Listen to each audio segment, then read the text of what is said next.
Hi friends, இன்றைக்கி ஞாயிற்றுக்கிழமை காலையிலே எங்கே கிளம்பிட்டுருக்கேன்னா ஒரு ஃபங்க்ஷன் தாங்க இன்றைக்கி கிளம்பிட்டுருக்கேன். ஆவணி மாதத்தில் வர முதல் முகூர்த்தம் இதுதான். இதுக்கப்புறம் முகூர்த்தம் இருக்கா என்னன்னு எனக்கே ஒரு டவுட்டாக இருக்குது. ஏன்னா அவ்வளோ கோவில் விசேஷம், கும்பாபிஷேகம், ஃபங்க்ஷனு எல்லாமே இந்த முகூர்த்தத்தை தான் செலக்ட் பண்ணி இதில் தான் வச்சுருக்காங்க. அவ்வளோ ஃபங்க்ஷன் இருக்குது.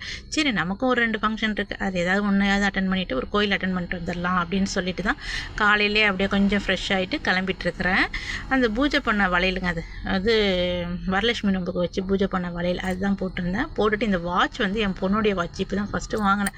அவளே என்ன கட்டல, சரி நம்ம கட்டி ட்ரையல் பார்ப்போங்க. நம்ம கட்டி ட்ரையல் பார்த்ததுக்கப்புறம் தான் எதாக இருந்தாலும் அப்படியே அந்த வாட்சை கட்டிக்கிட்டேன். அப்படியே ஒரு சிம்பிளான ஒரு அவுட்லுக், ஒரு ஃபங்க்ஷன் லுக் இதாங்க. எனக்கு ஒரு சிம்பிளாக கிளம்பியாச்சுங்க. கிளம்பிட்டு அப்படியே ஃபங்க்ஷனுக்கும் போயாச்சு. ஃபங்க்ஷன் போயிட்டு இன்றைக்கி காலை சாப்பாடு டிஃபன் அங்கே ஜம்முன்னு முடிச்சாச்சு. ஆஸ் யூஷுவல் எப்பயும் போல் வடை, இட்லி, பொங்கல், பூரி எல்லாமே சாப்பிட்டு முடிச்சுட்டு அடுத்தது எங்கே போனோன்னா சூப்பராக அந்த முத்துமலை முருகர் கோயில் இருக்குல்லங்க, சேலம் போகிற வழியில், அதே மாதிரி நம்ம அரசுக்குழி பக்கத்தில் ஊமமங்கத்தில் இந்த கோயில் இருக்குது. சரி, இதை போயிட்டு முருகரை நல்லா சாமி கும்பிட்டு, நான் போனதே இல்லை, நிறைய தடவை போயிருக்கேன், இந்த வாட்டி போயிட்டு சாமி கும்பிட்டு வந்தாச்சு. அப்புறம் திருப்பி ரிட்டர்ன் வரும்போது இன்றைக்கி நம்ம வடலூர் வள்ளலார் கோயிலில் கொடிக்கம்பம் நடுறாங்கங்க புதுசாக. இது பழைய கொடிக்கம்பம் சேதம் அடைஞ்சிருச்சு.